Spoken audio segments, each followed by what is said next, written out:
a lot of us. If you've read his book, comment the number 1 below in the chat with the switch.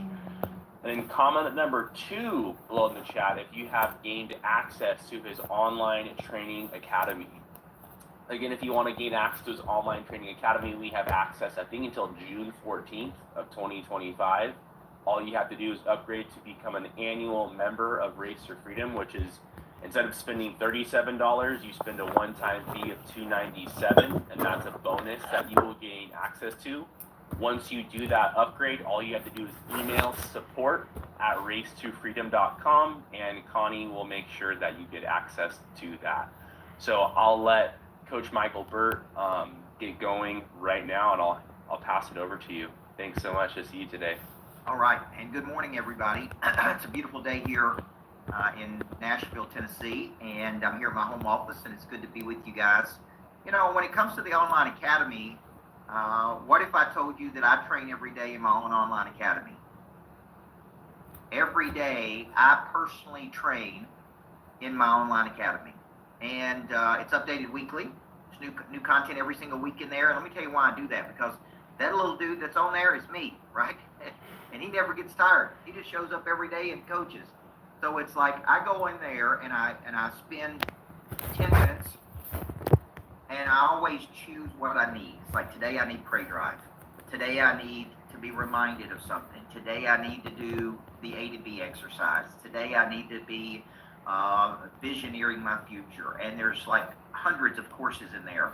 And I want you to think of going pro. At some point in our lives, we leave our amateur desires behind, and we make a decision to go pro.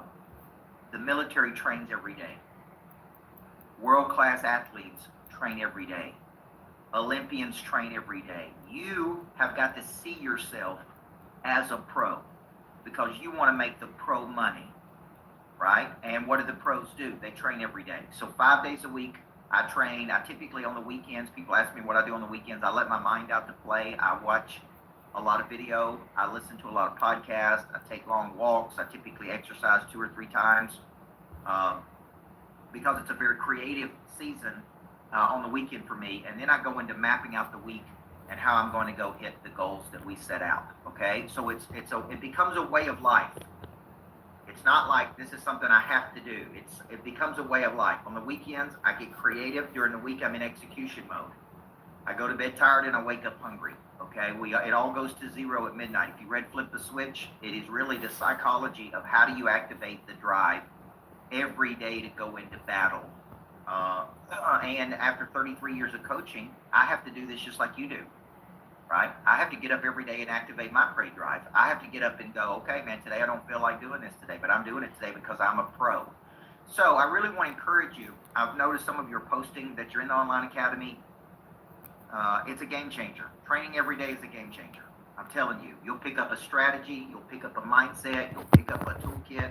We had a gentleman just the other day, one of the top State Farm agents in the country. Before I even started coaching him, he went in and started absorbing content in there, and he shifted one thing in his business that produced about 15 times the result, just from one thing I said in one of those videos. So, be open to anything, closed off to nothing. Training is a way of life, right? We're Navy SEALs, not baby SEALs. Everybody with me? We're Navy SEALs, not baby SEALs, folks. So we're going to go pro today. Now, I operate a lot on what I call inspired impressions.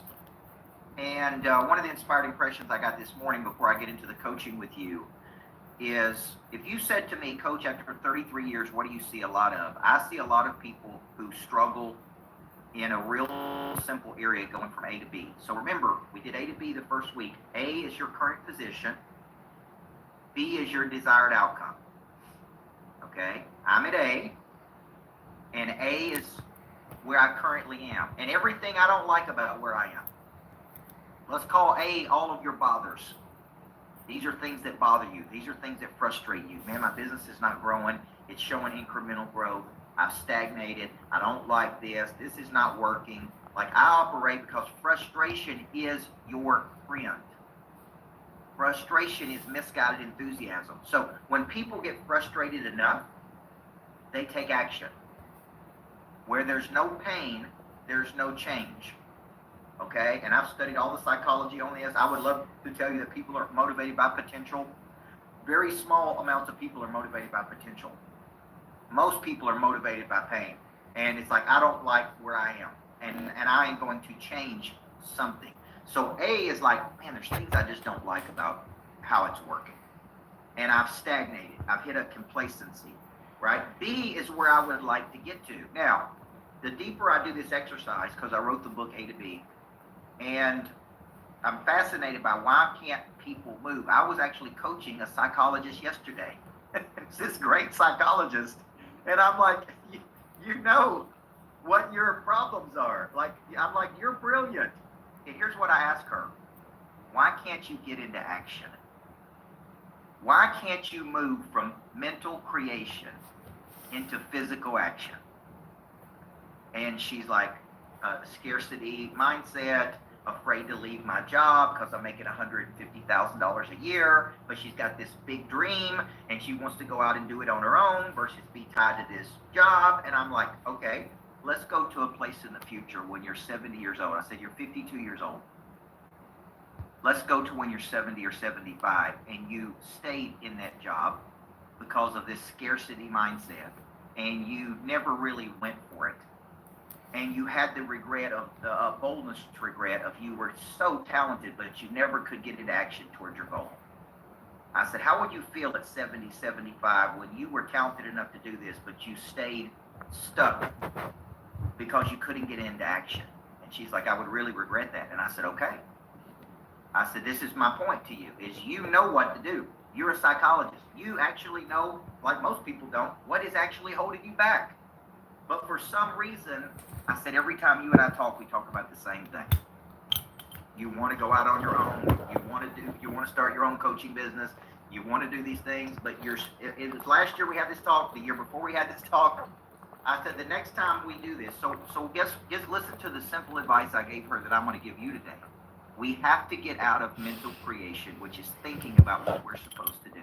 I call it thinking and stalling, into physical action. Now, what is a physical action? It's just a movement. Like, I'm going to send a text message to someone. I'm going to follow up with a person that is interested. I'm going to present an idea to another person. I'm going to go for the conversion on this. I'm going to ask them to move forward with me. I'm going to be remarkably bold versus scared of rejection. Like physical action is not complicated, folks. Okay, it's really just a physical movement that you make towards something. It's like, I got an idea, I'm gonna move toward this. So this morning when I woke up, I got an inspired impression to say to you, get out of thinking and stalling and get into movement and action. When I don't know what to do, for all you guys who read the book Flip the Switch, thank you, because like I said, that was a Wall Street Journal bestseller and it takes a lot to make that happen. But one of the number one things that I say from that book, out of everything I wrote in that book, is real simple. When I don't know what to do, I do something. When in doubt, I always take it action. Like, what should I be doing right now? Man, I need to call somebody. I need to follow up with somebody. I need to present an idea to a person. I need to engage with the person. Maybe I engage with one of my current clients. Maybe I say, man, I'm thinking about you today. Maybe it's like, well, or I have got an idea. I want to present an idea to you this morning. Just chew on this. This is a crazy idea, but I'm going to present it to you. Selling is just presenting an idea to another person. You guys realize that, right? If you go back and read Think and Grow Rich and Napoleon Hill and all of those things, one of the things I love about that book is he makes it simple. Selling is presenting an idea to another person. I got an idea, Beth. I'd like to present that idea to you. You may like it. You may not like it, right? It's like, but I'm going to present it to you, and I'm going to do it with a remarkable boldness, meaning I'm not going to get attached to what you say back to me. I presented an idea to 5 people last week, and it's about scaling a concept that I have called Confidence Factories, which are for kids, and then I have Greatness Factories, which I built in Nashville, and I've been talking about this cult and like I'm going to grow this idea. I'm going to have Greatness Factories around the world. And the reason I'm doing that is because I'm manifesting it. Like, I talk about it and I think about it and I talk about it and I think about it. And I woke up the other day, guys, and I go, today's the day I'm doing it. And I said, I'm going to license the concept. I'm tired of talking to attorneys and accountants and whoever else. It's like, I'm going to pick up the phone. I'm going to make a list of 10 people that I think are tough enough to have these. that have the skills to have them, and I'm actually going to just call them or send them a voice text. I'm going to say, man, I got a crazy idea for you, but I want you to be open to this. And I think you are tough enough to have a greatness factory in your city. And let me tell you the benefits that have happened to me since I have opened the greatness factory of Nashville. It's been crazy what's happened in my life. I think you can do this. Now, is this something you'd be interested in talking about? Okay, 3 of the 5 got back to me and said, I'm interested in having a conversation with you about this. So in our system, I woke up and I said, this is my hit list for the day. And my hit list represents my help list. Does everybody see that? These are people I think I can help. Just like you have your products. Like, I think this is a good person I can help. So my hit list is my help list. I picked up the phone and I presented an idea.